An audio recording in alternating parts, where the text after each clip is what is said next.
I'm Rip Esselstyn, and you're listening to the PLANTSTRONG podcast.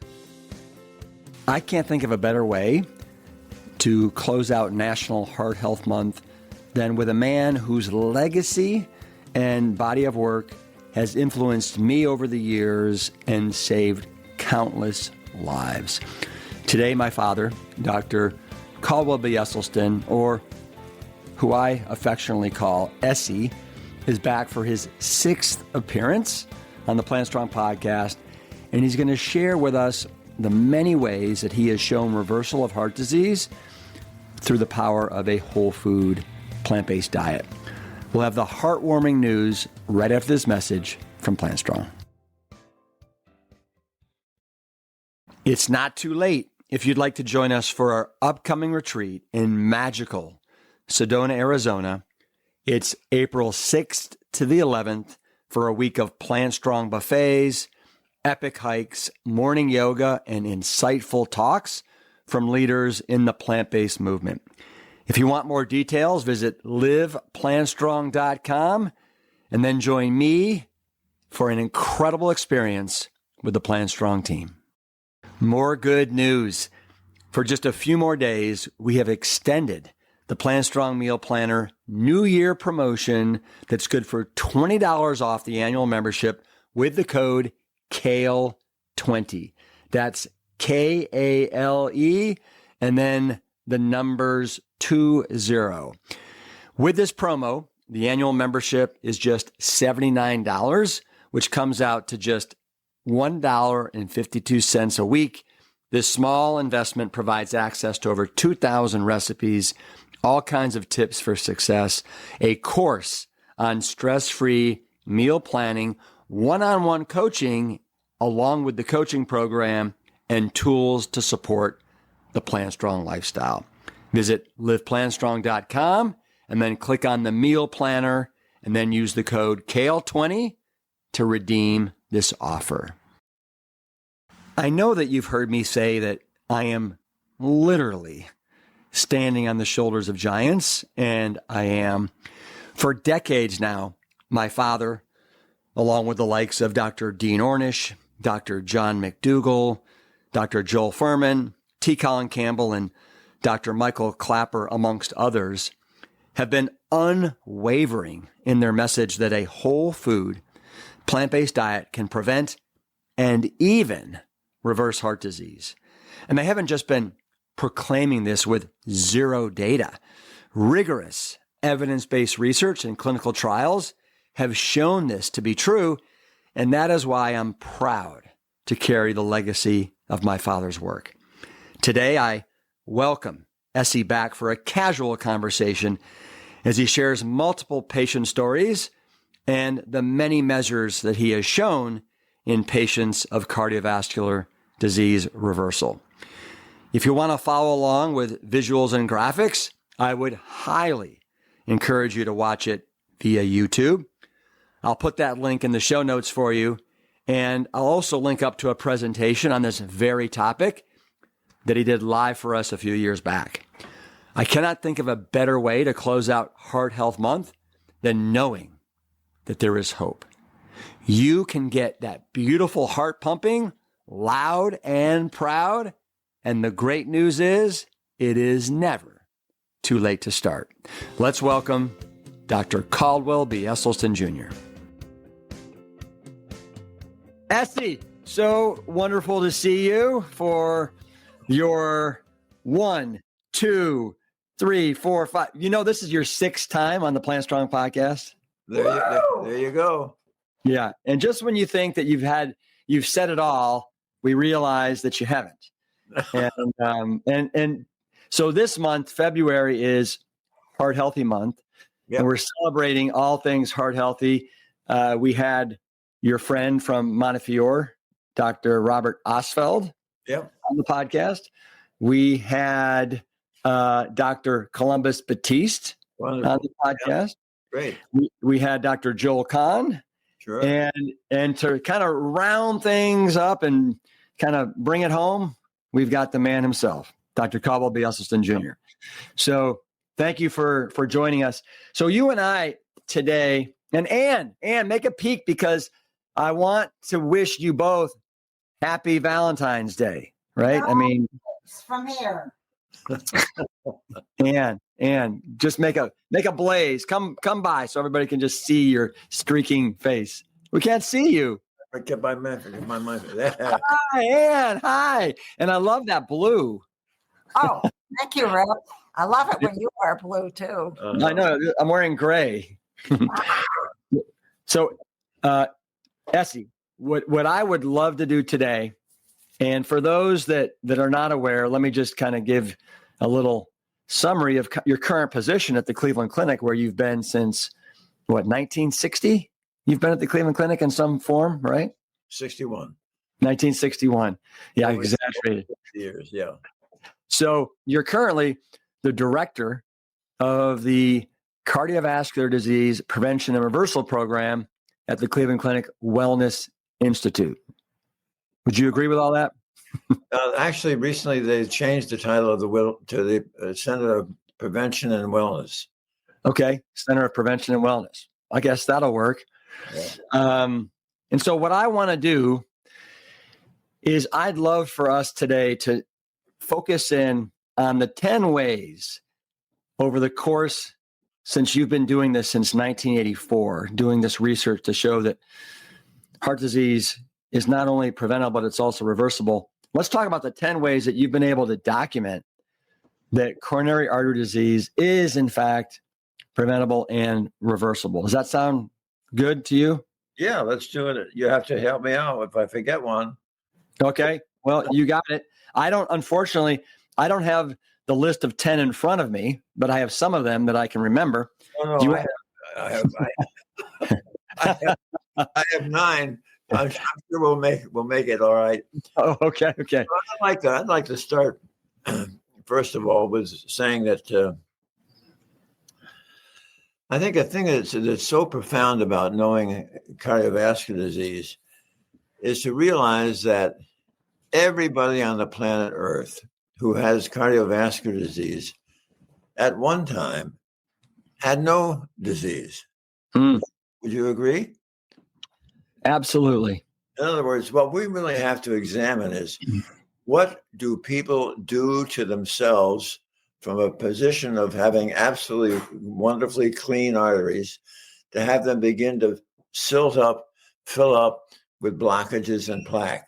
Why does that happen? For instance, and we have to be aware that when you think about it, the medical profession has a serious black eye about cardiovascular disease, because we have known for over 100 years that there are multiple cultures on this planet Earth where cardiovascular disease historically was really relatively non-existent. For instance, rural China, Central Africa, the Tarahumara Indians in northern Mexico, Okinawa, and the Papua Highlands in New Guinea.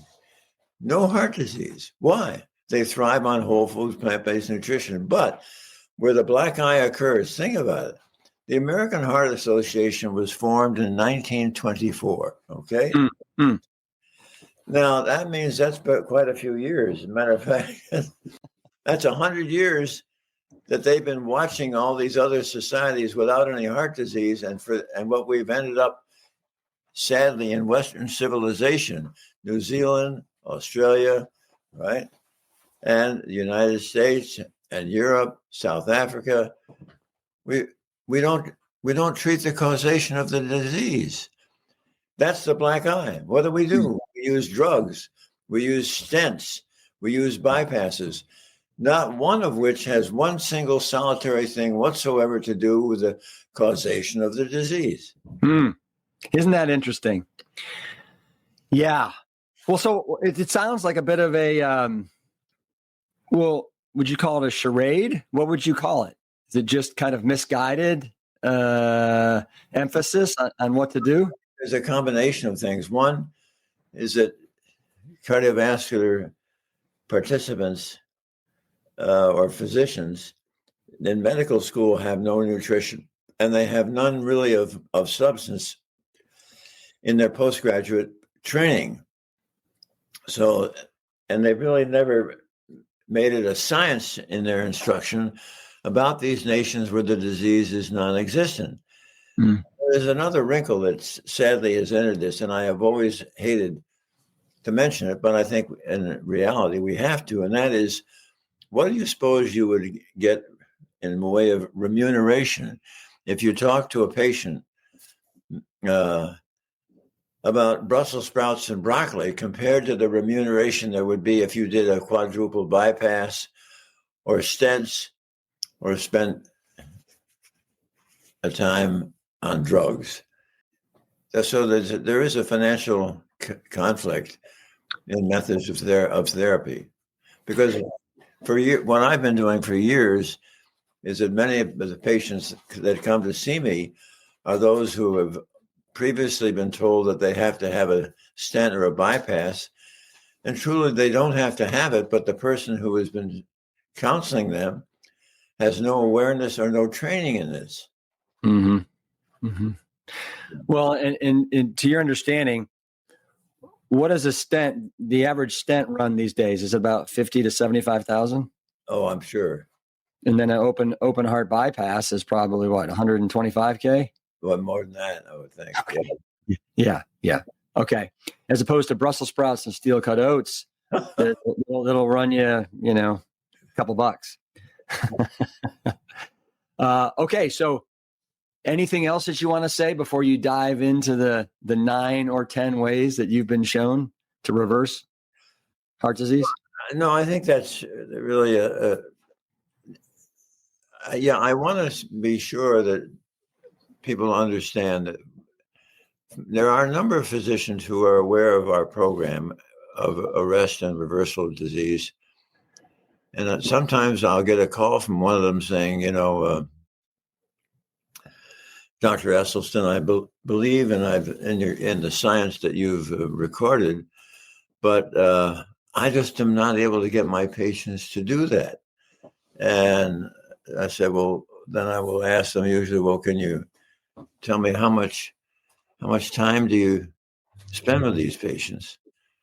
And the response usually is, well, Dr. Esselstyn, you have to know that I'm a very busy physician.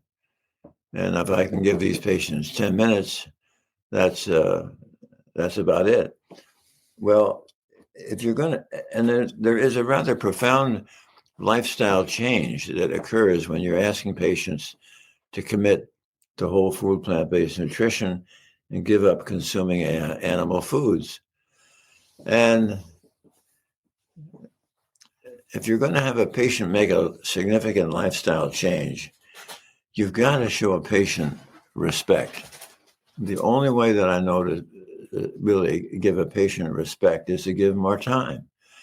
So on our present format that we have in counseling patients, there are two main items. One, there's a 5-hour session that the patients are going to learn all about how they have created their disease and precisely how we want to empower them as the locus of control to halt and reverse their disease. And the other part of the commitment is that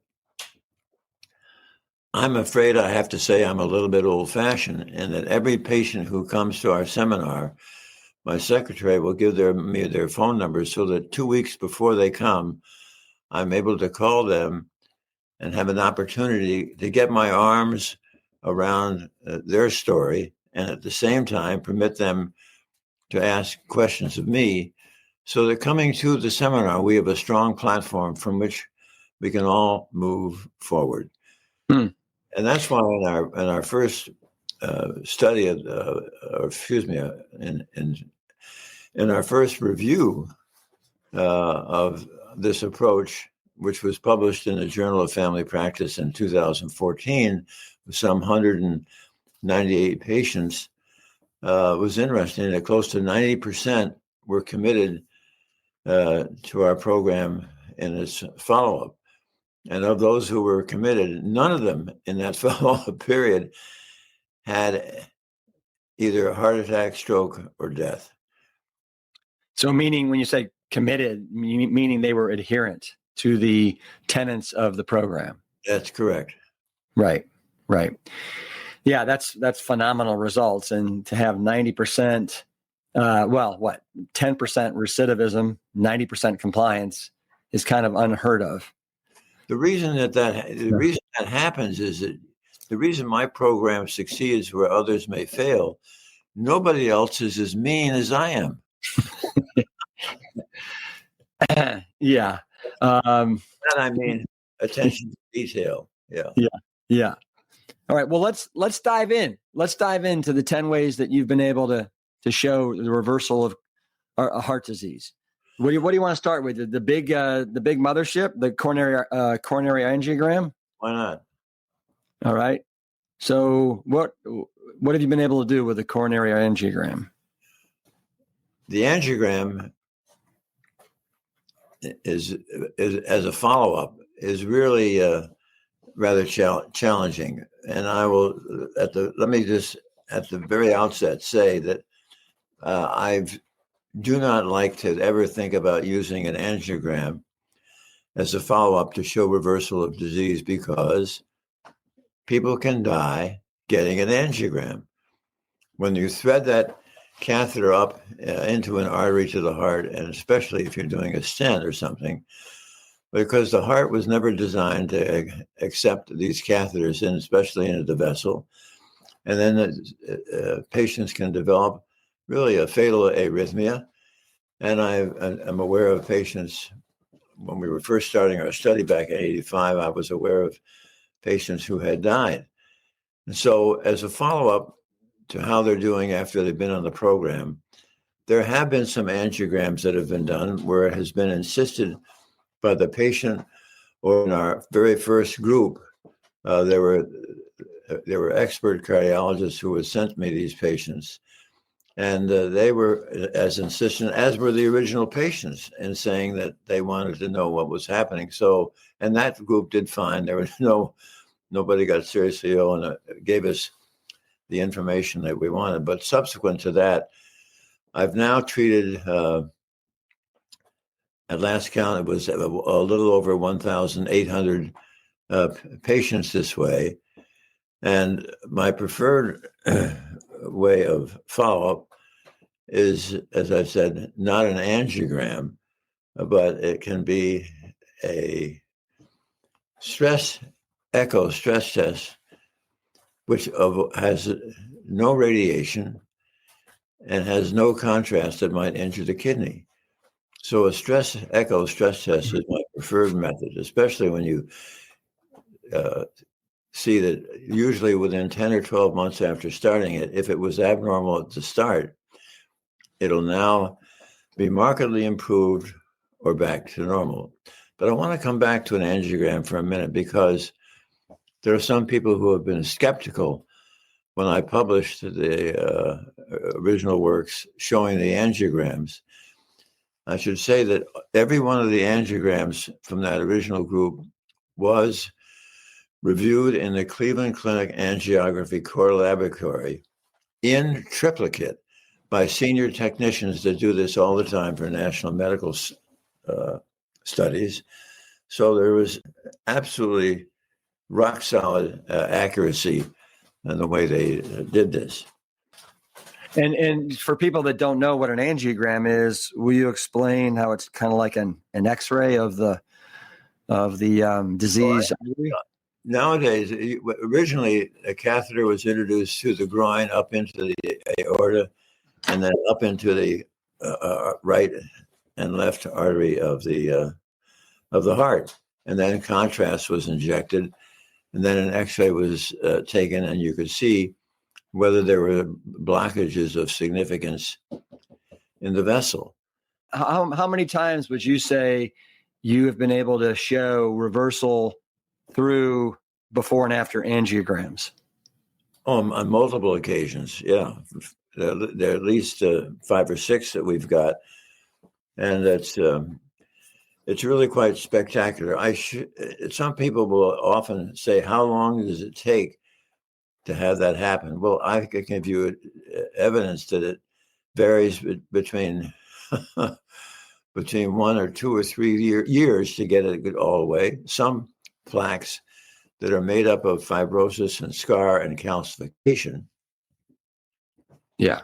actually may be very stubborn. And although they don't go away, it's interesting that even those patients can get back to full activity of daily living without restriction. And I should make a further comment on that. Actually, there was a wonderful slide that actually came from you, Rip, several years ago. It shows a heart, and a contrast has been injected into the arteries. So you see all the main arteries, which are on the top of the heart, and where do they go? They all dive eventually in to the heart muscle, where they bifurcate and join other arteries. So you have this amazing constellation of thousands and thousands of interconnected intramuscular arteries. Now, the reason this is important is the following. We learned some time ago that when patients who come to us with chest pain or angina, they will actually sometimes within 2, 4, 6, 8, or 10 days of starting our program, their angina will either markedly diminish or disappear. And there's another study that we're going to talk about shortly called a PET scan. But my fascination was, how in the world was it that I just knew that we couldn't get rid of a blockage within 2 to 3 days.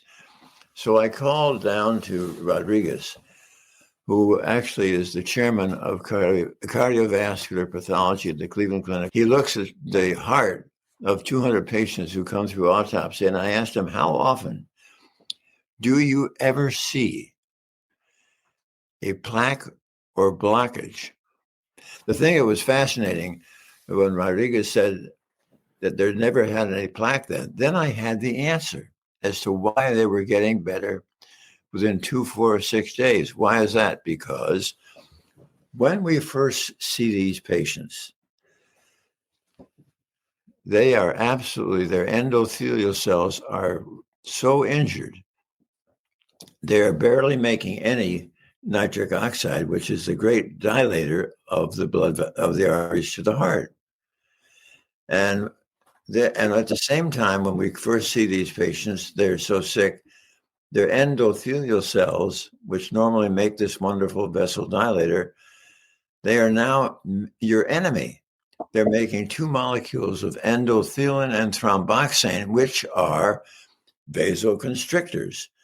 So what happens is, obviously, not only are those 3 main arteries to the heart constricted, but all those thousands upon thousands of interconnecting intramuscular arteries are blocked, not by blockage of plaque buildup, but they're blocking because they are vasoconstricted because of these 2 molecules of endothelin and thromboxane. But the exciting thing is, as soon as you get these patients to convert, they start once again making this nitric oxide vasodilator on their own.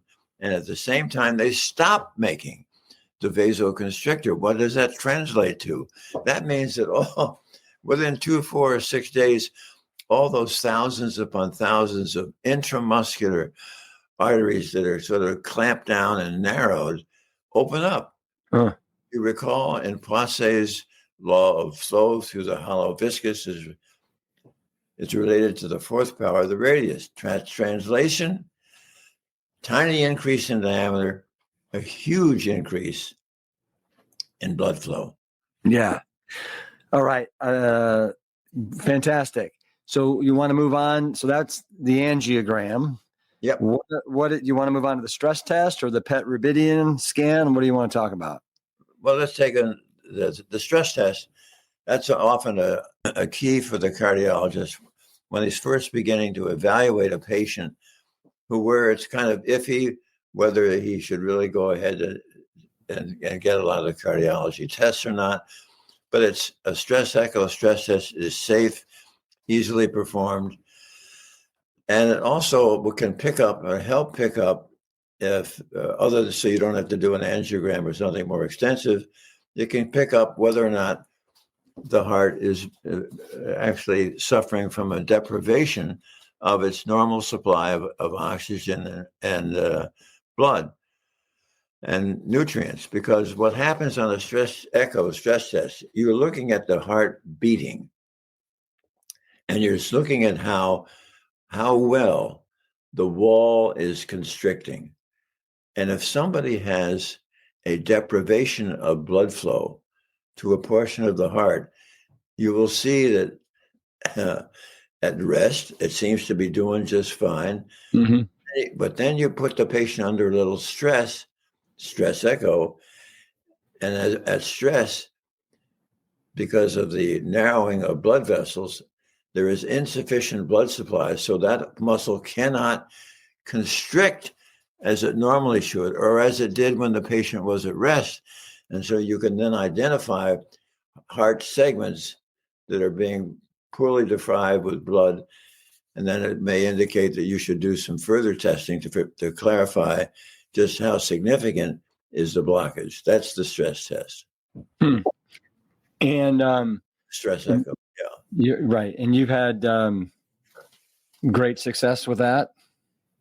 Oh, it's exciting because that's the safest way for the patient to see whether our program is working as far as they're concerned. Because let's say that they start at baseline and they fail their stress test, and if they repeat that at 10 or 11 months, it'll either be markedly improved or back to normal.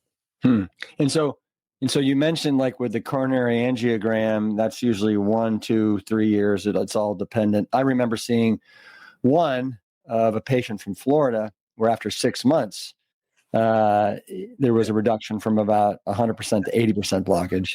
You're absolutely right. There was a reduction at 6 months, but he actually had to go on for another year and a half to get it. It all went away, was profound. But while you're on that, now I want to come back to a patient that I've after all these years, this one was really unique.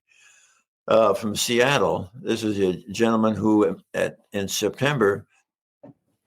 It's very important to follow these dates because it actually portrays precisely the point that I'm trying to make.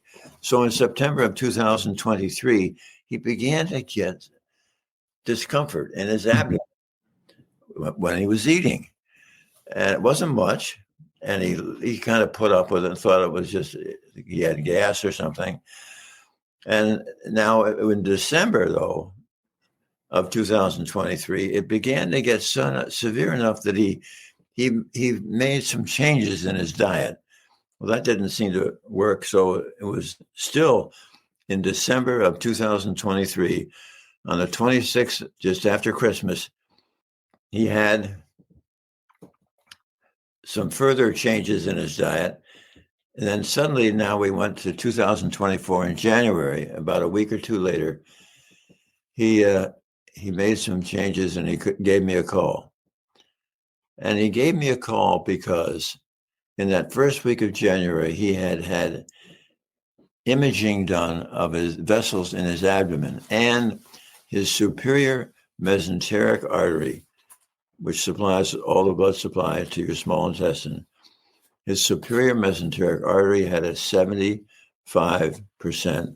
blockage. Wow. And that's when that's the first week in January.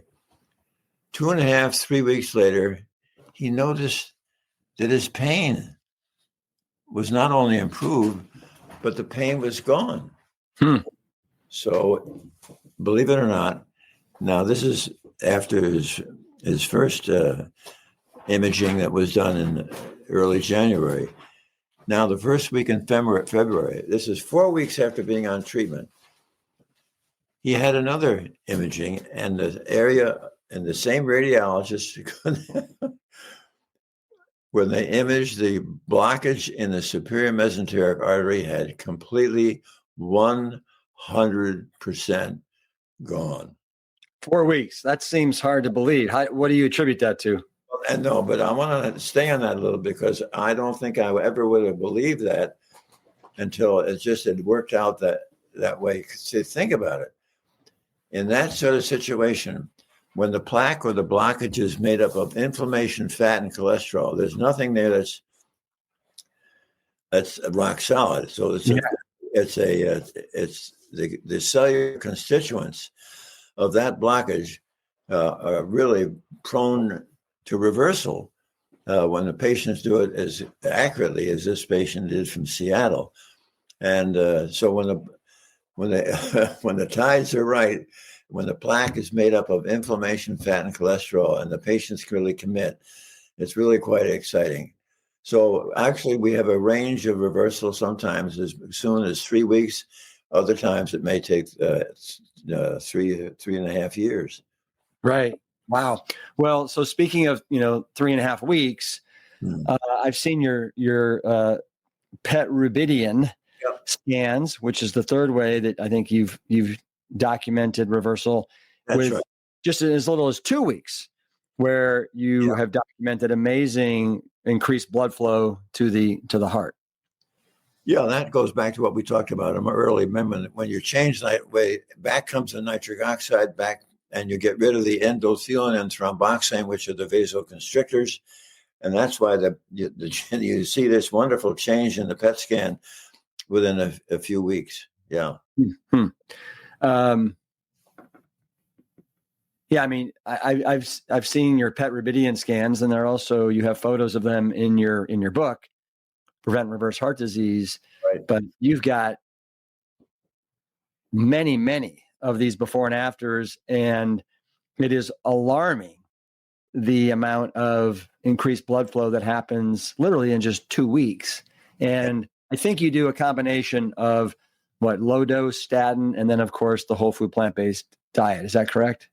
Yeah, except there are many patients that we see who, long before they ever heard of me, found out that they were unable to take a statin.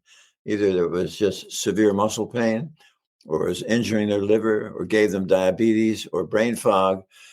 And yet, as you look in the book, two of our most profound examples of disease reversal occurred in people who could not take a statin. Yeah. Yeah. Okay. So we started with coronary angiograms, then stress tests, PET rubidium, and then what's the next word after PET rubidium? Something. PET rubidium dipyridamole. Dipyridamole scans. Yeah.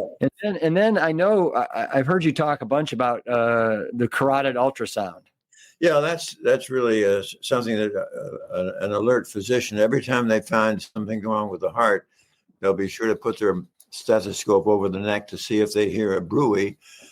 A bruit is a little sound that you will hear when the blood is rushing over a plaque and is turbulent, and it gives an indication. Or even if you don't hear a bruit, it's probably nice to check on the carotid artery as well, because there's no satisfaction in having a stroke. So it really is very easy to check. And I think the way to demonstrate how that can work in reversal is a patient actually I had from Canada. And it was interesting that at age 44, this gentleman had a stroke. All right. And he actually had recovered extremely well. He was 44 years old. And believe it or not, at the same time he had such severe angina, they found a courageous physician, a surgeon in Toronto, who actually agreed to operate on him for his heart. And he had a wonderful result until he was now about 69 years of age. And he was now, again, in trouble. He was obese. He had angina. He had developed diabetes. He had erectile dysfunction. And when they checked his one remaining carotid, it was now 90% blocked. Now, of all things to have happen at this time, his 37-year-old daughter had a heart attack. And during her convalescence, she found a book, Prevent and Reverse Heart Disease, and said, Pop, we got to do this together. They did. It was a year later that I first heard about the couple.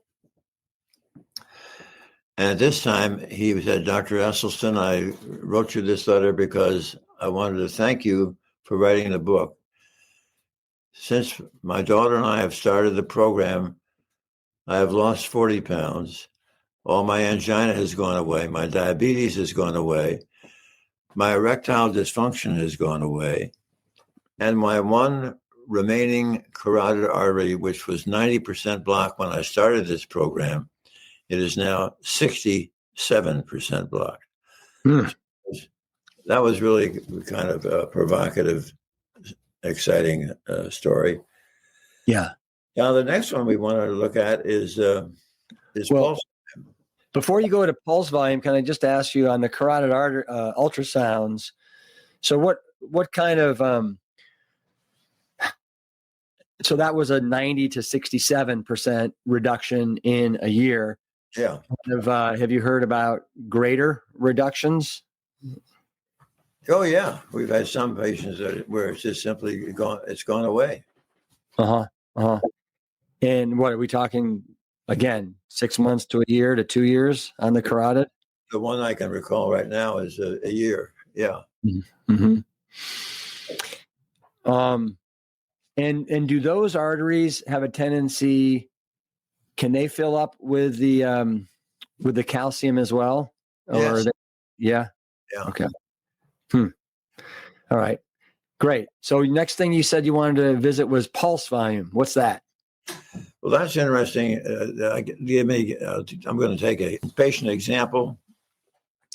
A 54-year-old gentleman with heart disease who also was getting claudication in his right calf. Claudication, as you know, is pain from a decreased blood supply. And he noticed this claudication in his right calf when he was crossing the Skyway to my office. He had to stop 5 times, but when he would stop, the claudication would go away. Then he could resume walking. But I was so focused on his heart, I sort of forgot about his leg until he'd been with us about 10 months. And one visit in my office, he said, Dr. Esselstyn, do you recall when I first started seeing you, I had to stop 5 times in crossing the Skyway to your office? And I said, yes. And he said, in the last month, the pain got less, and now it's completely gone away. And I said, well, Don, you go to the vascular, because at the time that we had first seen him, when we had the diagnosis of claudication, we did a pulse volume on it, which is an evaluation of the blood supply at the ankle of that leg. So we went back and repeated that now 10 months later when his pain was gone, and it was absolutely, I don't have the graph here, but it was doubled. It was absolutely doubled. And this was shortly after we started the study. So we now suddenly had in our study absolutely rock solid, irrefutable, hard data. Yeah. That we could absolutely halt and reverse disease with food and food alone. And somebody's going to say, well, wait a minute. What about the statin drugs? Well, this was 1986 before the statin drugs were even invented. So it really confirmed the absolute power of whole plant-based nutrition. Well, and wasn't there a woman that worked, a physician at the clinic, was it Bernadine Healy, that said that, Essie, you've just shown proof of concept? Yeah. Is that right? Right. So pulse volume, wonderful. And what we'll try and do here for the listener is we'll try and insert that pulse volume graph that you did of that patient so they can see exactly what you're talking about. Yeah. So you also mentioned with him and some other people already, angina, the reduction or elimination of angina. And you also mentioned the term claudication. You want to talk about those two things at all? Well, I think if we looked at all three, angina, claudication, and erectile dysfunction, these are all symptoms that patients will have when they have deprivation of a blood supply to a certain organ system. If it's good, obviously, if it's to the heart, deprivation of adequate blood supply will result in symptoms of heart pain, or which we call angina. When the same thing happens to the leg, it's called claudication. And when the same thing happens to the blood supply to the penis, that's erectile dysfunction. And the exciting thing is that all three of those symptoms can be reversed with whole food plant-based nutrition. There's one final measure that I'd like to mention, and that's ejection fraction. Oh. This isn't so much necessarily that somebody feels as a symptom, although it can be part of angina. But the ejection fraction is a measurement that the cardiologist will make either during an angiogram or during an ultrasound. And it is a measure of the capacity of the left ventricle to squeeze. How hard does it squeeze? And anything over 50% is normal. And I'm happy to say that we've had a number of patients with heart failure, because when you get much below 45%, that's beginning to be defined as congestive heart failure.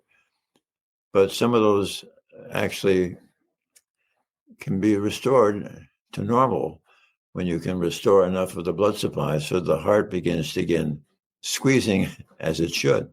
Mm-hmm. Mm-hmm.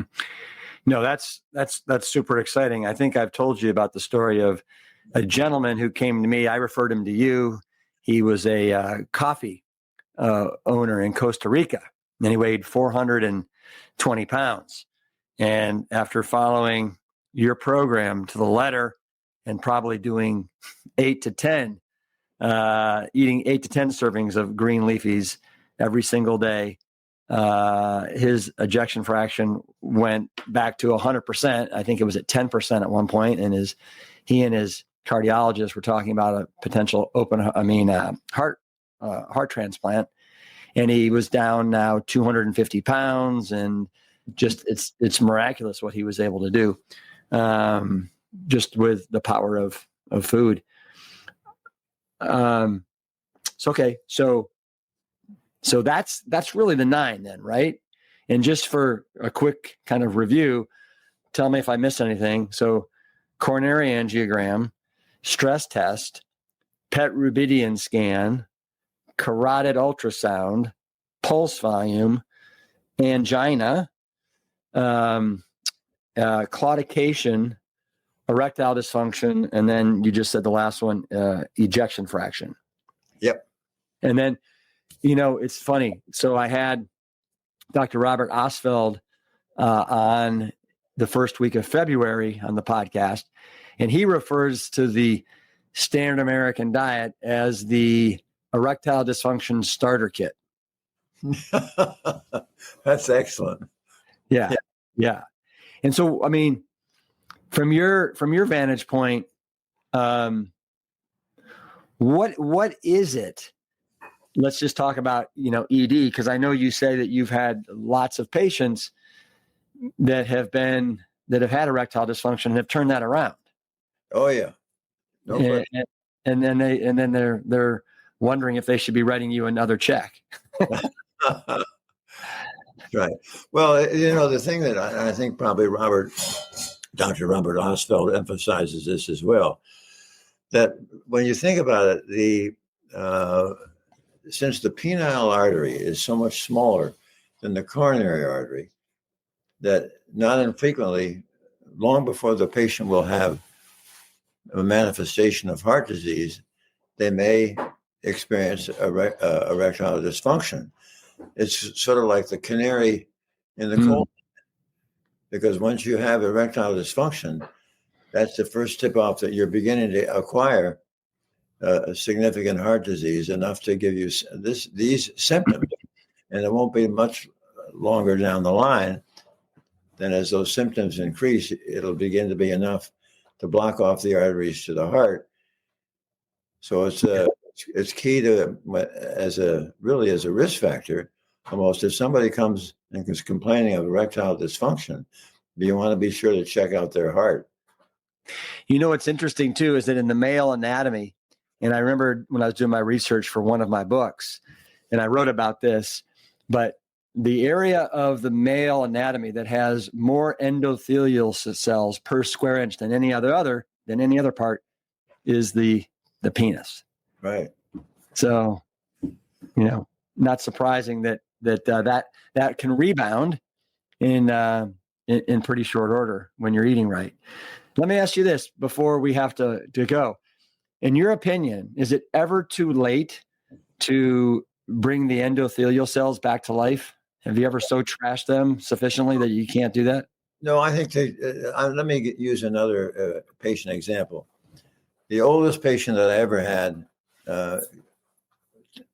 start our program was 87 years of age. And he had been told that he had to have bypass surgery, but he was convinced that as frail as he was at 87, that the bypass operation would kill him. So he wanted to go plant-based. And every year he'd give us a phone call to let us know how he was progressing. 2 years ago when he called, he didn't ask for me. He asked, after I answered the phone, he asked for Ann. The reason he asked for Ann was he wanted some recipes, a whole bunch of them. And because he was having a party. And Ann asked, well, what was the special occasion? He said, well, he was celebrating his 100th birthday. Yeah. Last year, when we got a phone call from him, he wanted to be sure that we knew that he was now 101. And this year, when we got his phone call, he wanted to be sure that we knew that he was now 102. Wow. So he's been a patient of yours and following the program for over 14 years. That's right. Wow. Since he was 87. How's he holding up? He is amazing. He's amazing. Wow.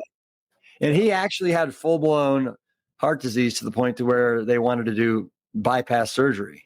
That's right. Man, that's something else.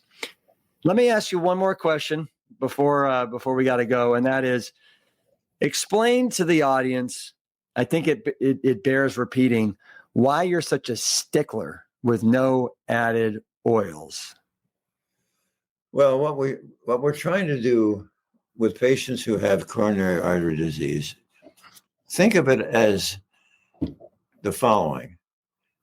You have all these wonderful little endothelial cells that are lining the inside of the artery, and they produce a magic molecule of gas called nitric oxide. And nitric oxide has a stream of wonderful functions that all have to do with keeping your arteries clean and having them work properly. So what happens is when you eat the Western diet, you progressively destroy the capacity of your endothelial cells to make sufficient nitric oxide to protect you. And when you run short on nitric oxide, now you begin to get buildup of these blockages and plaque. Think of it this way. Think of coronary artery disease, heart disease, cardiovascular disease as a nitric oxide deficiency disease. And what we strive for in all of our therapy is to have the patients increase their production of nitric oxide for protecting their endothelial cells, and at the same time giving themselves a daily dose of nitric oxide when they eat green leafy vegetables 6 times a day. So what is it about the oil? The oil kind of disrupts. Yeah, the oil is part of the inflammation and the destruction of the endothelial cell. So with your patients, then your heart disease patients, you don't want them to have a thimbleful. Is that correct? Oh, absolutely. Not even a wisp. And just as a cautionary tale, you had tell the story of one of your patients that started introducing it back into their diet and what happened. Oh, immediately, it doesn't take long. They suddenly begin to find out, especially the ones that have angina, that their chest pain has recurred. And they, with their little, feeling very chagrined, they'll call us back and say, Dr. Esselstyn, I've screwed up. And I said, well, let's just show you how quickly you can restore this again. Get back on the bandwagon, not a drop of oil of any kind, any source, anytime, any place. Mm-hmm. Mm-hmm. Well, That story. what did Ann just chime in there? Can you remember? Another patient's story. Yeah, we got time if you want to share it. I don't remember it. The guy was sick, and then he took his wife and I. Ann, are you there? Yes. Oh yes, no. There was one. I do recall one patient who had been doing very well, and he was still having angina, and we got to take a careful history. And he said, "Gosh, I'm following your program so carefully, and my wife and I have heard about how important it is to have olive oil, and we make it sure that we have it at every meal." And I said, Jesus, let's see if we can't absolutely get rid of it at every meal and see what happens. And sure enough, yeah, all of his pain disappeared. Yeah, I guess he didn't get the memo on the oil somehow or another. Right. Well, listen, that's awesome. I mean, love how you are. You've been such a, some people say you're a taskmaster. You just have a system that's tried and proven, and you've been at it since what, 1984. So is this the longest running study on the reversal of heart disease ever? Is that fair to say? Well, I don't know. I wouldn't want to go that far, because somewhere in the weeds, there are other people who are tipping this way. Certainly, I have to congratulate my friend Dean Ornish. He and I apparently started about the same time, and Dean actually was more courageous than I was, and he published sooner than I did. Mm-hmm. But I think the thing to remember is that we're both really focusing on the absolute value of whole food, plant-based nutrition. And the more people and more physicians that we can have develop an understanding of this and commit to it, it's going to really be quite exciting. Yeah.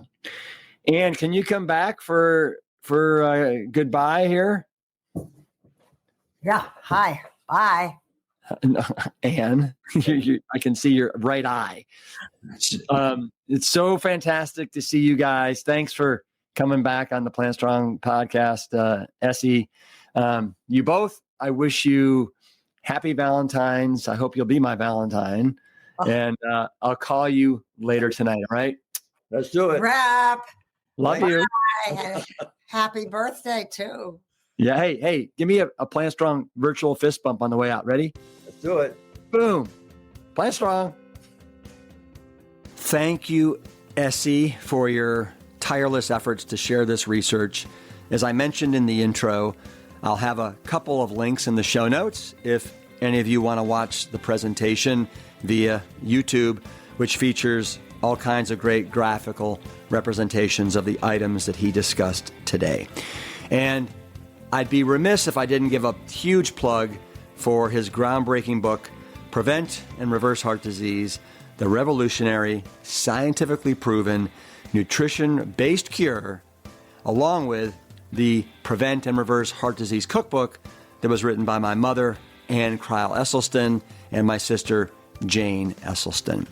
From my family to yours, thanks for filling our hearts with your love and your encouragement. We appreciate you and continue to wish you happiness and health. Until next week, as always, keep it PLANTSTRONG. The PLANTSTRONG podcast team includes Carrie Barrett, Lori Kordowich, and Amy Mackey. If you like what you hear, do us a favor and share the show with your friends and loved ones. You can always leave a 5-star rating and review on Apple Podcasts or Spotify. And while you're there, make sure to hit that follow button so that you never miss an episode. As always, this and every episode is dedicated to my parents, Dr. Caldwell B. Esselstyn Jr. and Anne Cryle Esselstyn. Thanks so much for listening.